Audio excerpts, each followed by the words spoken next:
The Role of Media 1 by Noam Chomsky.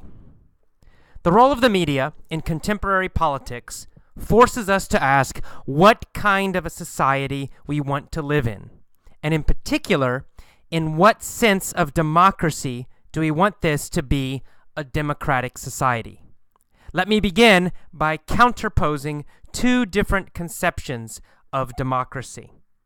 One conception of democracy has it that a democratic society is one in which the public has the means to participate in some meaningful way in the management of their own affairs, and the means of information are open and free.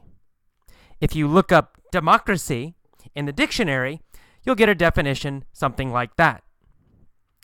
An alternative conception of democracy is that the public must be barred from managing their own affairs, and the means of information must be kept narrowly and rigidly controlled.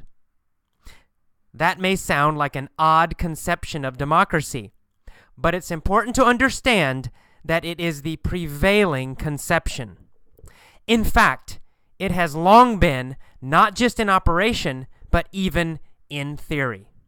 There's a long history that goes back to the earliest modern democratic revolutions in 17th century England, which largely expresses this point of view.